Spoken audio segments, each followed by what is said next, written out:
Thanks for watching my video. My name is Lin Yang. I'm from the University of Massachusetts at Amherst.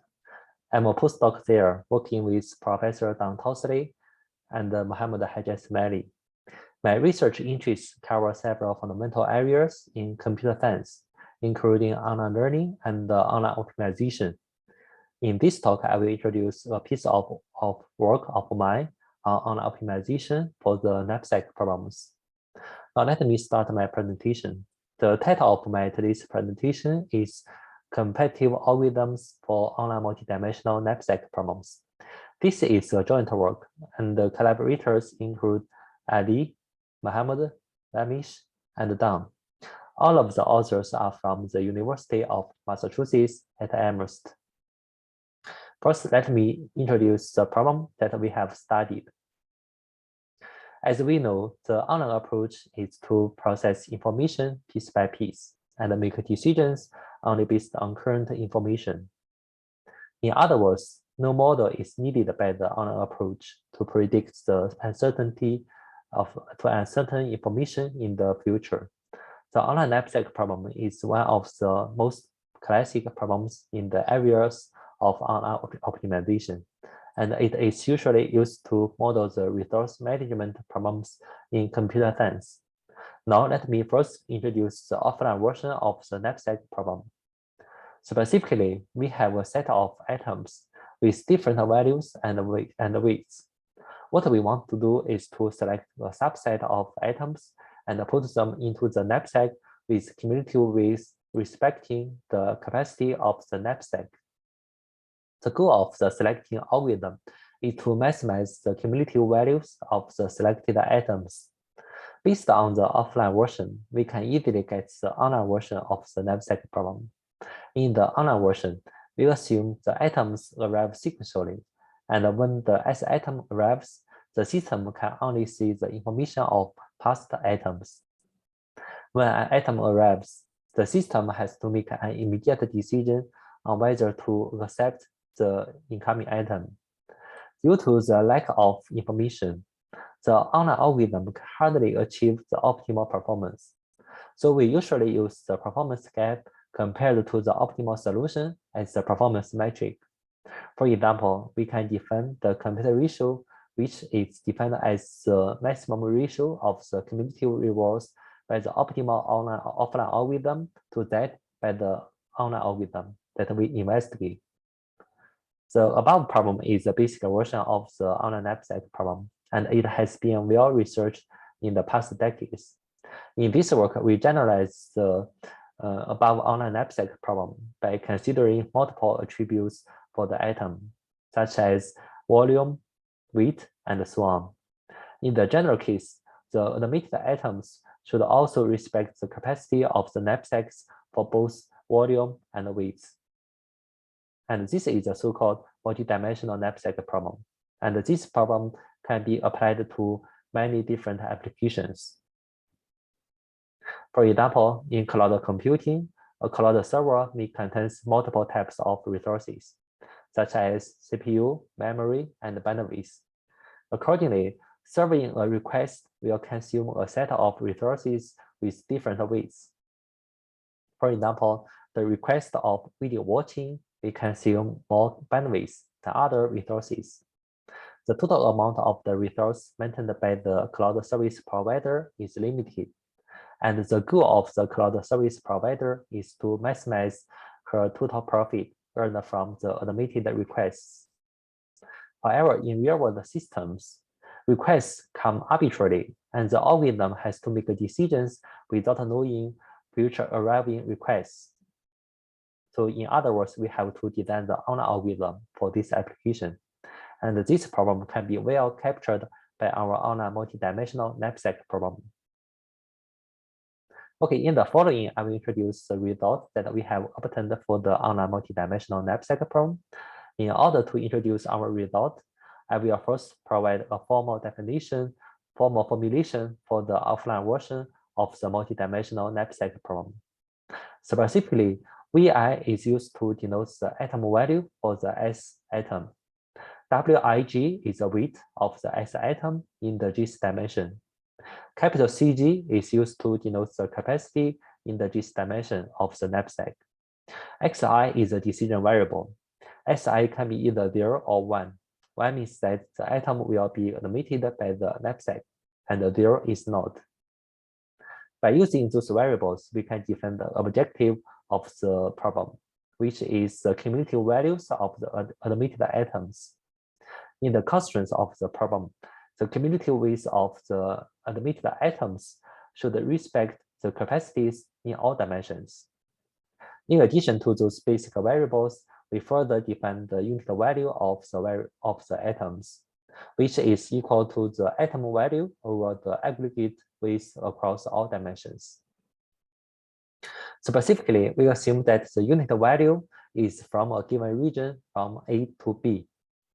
Theta is a fluctuation ratio of the unit value, and it is equal to B over A. Last, the variable alpha is used to measure the imbalance degree of the capacities. It is equal to the aggregate capacities in all dimensions over the minimum one. Simply, if the knapsack has uniform capacities, then alpha will be just equal to the number of dimensions in this problem. Okay, with above dimensions, now let's move forward to look at the obtained results for the online multidimensional knapsack problem. In this work, we prove that our algorithm can achieve the order optimal complete ratio for the case with small atom weights. The optimal result is as follows, which is in the order of log theta alpha.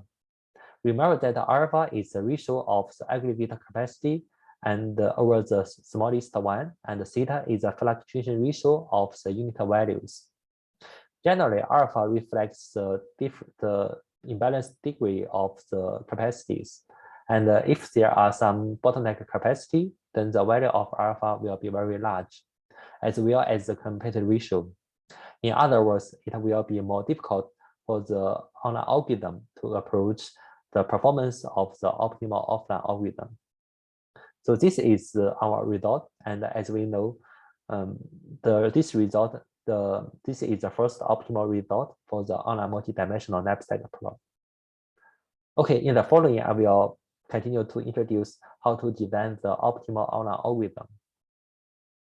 Generally, our algorithm uses a threshold-based reservation policy.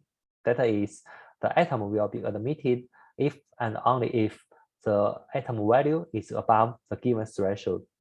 So the core part of our algorithm design actually is to design the threshold function. For better presentation, I will partition the algorithm design into two steps. In the first step, I will introduce how to design the threshold function for the space in each individual dimension. And then, in the second step, I will introduce how to generate the final threshold based on the thresholds in each dimension. Okay, now let's look at the first step, where we design the reservation policy for the space in each individual dimension. Let me first give you several intuitive ideas on how the algorithm looks like. Intuitively, the goal of the algorithm is to reserve more and more space for the high-valued atoms. If the algorithm is too aggressive or greedy, then the space in this dimension will be easily consumed by the low-valued atoms. On the other hand, if the algorithm is too conservative, then the space will be underutilized. Both cases will lead to poor performance of the designed algorithm. So the key idea in the first step is to balance the above two extreme cases. And actually, this can be achieved by adaptively adjusting the threshold based on the available space in each dimension. Okay, specifically to implement this the above idea, we can use an increasing function to generate the threshold. The function is shown in this slide, and for simplicity, we can just call this function as a threshold function. Then the threshold in the G's dimension is equal to function fg times wij. The argument of the threshold function is Sig over capital CG, where Sig is the amount of can assume the space in the this dimension when the S atom arrives. Thus, the argument of the threshold function actually is the normalized space utilization when the S atom arrives. Okay, according to the function, the threshold function, when there is less space left, you can imagine that the system will only admit higher valued atoms. So by this way, we can achieve the first idea. Okay, in the second step, we will generate the final threshold for the multidimensional case. Compared to single dimensional case, multiple dimensions add additional challenges to the online algorithm design. That is because the performance of the online algorithm can be also largely influenced by the bottleneck dimensions with little space left. If the space in some dimension is used up, all of the high-valued atoms demanding the space in this dimension will be rejected, resulting in poor performance of the designed online algorithm. So the key idea in the second step is to balance the utilization of the space across all dimensions. Okay, here I also use an example to demonstrate this idea. Okay, look at this example. In this example, we assume the first dimension is a bottleneck one, and we have two atoms which have the same atom value but different atom weights. Because the second atom requires less space in the first dimension, so it will be more preferred by the algorithm and will be more likely to be admitted by the online algorithm. Okay, in the following, I will introduce how to design the threshold function to implement the above idea. Specifically, we design the final threshold as follows. Specifically, the final threshold is the weighted summation of the individual threshold functions with respect to the space utilization in each dimension. In this way, the final threshold will involve the space utilization in all dimensions. In addition, our algorithm uses an exponential function as the threshold function for each dimension. So when there is less space left in some dimension, then the threshold in this dimension will increase faster and faster. In other words, the space utilization in the bottleneck dimension will make major contributions to the final threshold. In this way, the bottleneck space will be reserved only for the high-valued atoms. So in this way, we can achieve the optimal compare ratio, as I have shown in the previous slide. Okay, up to now, I have finished the introduction to the algorithm. In the following, I will continue to introduce some future works. A straightforward future work is to extend the current models of online knapsack problems for broad applications. For example, we can extend the multidimensional knapsack problem to the case with multiple knapsacks. In the generalized model, the atom can be buffered by a subset of different knapsacks, and the atoms will display different atom values to different knapsacks. This generalization is motivated by many real-world applications. For example, in the cloud computing, multiple servers can serve the requests cooperatively.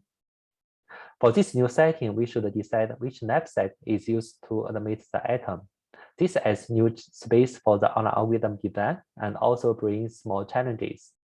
In addition to the multiple knapsack extension, other extensions include knapsack with large atom weights, unknown ranges for the unit values, and knapsacks in the auction setting, and so on. To summarize, there are still many interesting problems to study in the area of online knapsack optimization. Okay, the other direction is from the angle of improving the current methodology. Specifically, the future direction can be demonstrated by using the following figure.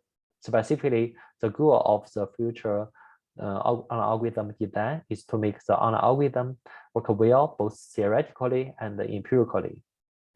In the horizontal direction, what we want to do is to further improve the performance guarantee. For example, the compare ratios. In the vertical direction, the goal is to make the online algorithm more efficient for real-world applications. We know that the online algorithm can work robustly against the worst case. So in the vertical direction, the main work is to make the algorithm work better in the so-called good cases. This could be achieved by applying, for example, data-driven or machine learning methods to assist the online algorithms to deal with typical cases. And actually, this is still a very new area, and it's still in a very initial stage. But I expect to see more interesting results in this area in the near future. Okay, up to now, I have finished my presentation, and thanks again for watching my video.